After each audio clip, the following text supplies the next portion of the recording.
Chapter 2. The scruffy man slipped out of the house in his stocking feet. The eastern sky would soon brighten, but he'd be long gone by then. He'd stood in the shadows for a long time, watching the sleeping couple tangled in the damp sheets and listening to their soft breathing. He sat on the edge of the porch, as if he owned the place, pulled on his shoes, and walked in the open until he reached the woods, not caring that he left a trail in the wet grass. It might make it more fun if they noticed. The Motorola mounted under the Plymouth's dash squawked. Deputy Anna Sloane's soft voice cut through the static. "Ned, you there?" The slender deputy was on desk duty, working dispatch after nearly dying from a gunshot wound early in the fall. It always startled Ned to hear Deputy Sloane on the radio instead of Martha Wells. Martha had worked the day shift on dispatch for 30 years. Without taking his eyes off the road, Constable Ned Parker leaned over and turned the volume up to drown out the stock report coming through the dash radio. His grandkids in the back seat sat forward to hear. 15-year-old cousins Top and Pepper were so similar in appearance that strangers thought they were twins, though Top was unusually short for his age. Ned plucked the microphone off the bracket. "Right here." "There's been a bad wreck on the Lake Lamar Dam.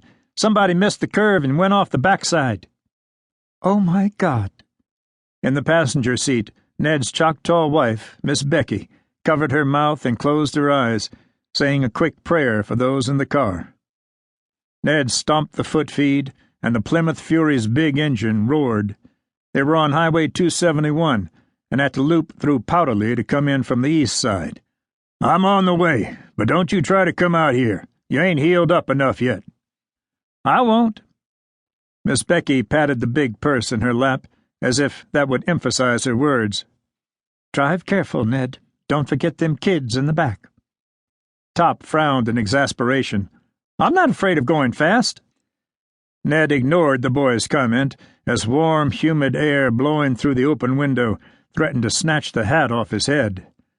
"I knew somebody'd go off that dam, but I didn't think it would happen so quick." "They got reflectors there." Top's near twin, Pepper, could never sit back and not be a part of any adult conversation. She held her long brown hair in the slipstream, adjusting the headband with one hand and holding an eagle feather in place. An Indian boy gave it to her in New Mexico, and she wore it attached to a headband almost all the time. "It don't make no difference. That curve sneaks up on you if you ain't paying no attention to it." She wouldn't quit. "You expected somebody to drown first." The Lake Lamar Dam wasn't a year old, and the lake itself not quite full. Ned nearly worried himself sick from the time he heard they were going to build it only a mile from his house. His baby brother drowned when they were kids, and Ned never got over his fear of water. It was the 30-degree bend near the midpoint of the dam that scared him the most, because he was always afraid someone would miss the shallow angle. "Y'all hush." He keyed the mic as he made a U-turn on the highway. "John, you get that?" Deputy John Washington's rich, deep voice cut through the static.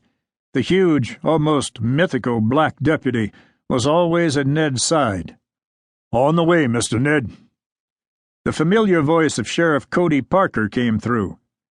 "This is Cody, Ned. I'm almost to Deport. It'll take me a while to finish up and get back there." "All right, then." Ned slowed to make the left-hand turn onto the winding road lined with pine and hardwood trees. Talking softly to himself, he alternately slowed and accelerated, depending on the whim of the two-lane. The lake broke into view. When they passed the recently constructed overlook point cut into the woods, he saw two pickups parked several yards away from the curve at the midpoint in the mile-long dam. A knot of locals stood in the middle of the road, making no effort to do anything but stare downward off the backside toward the spillway. That's when Ned knew it was bad.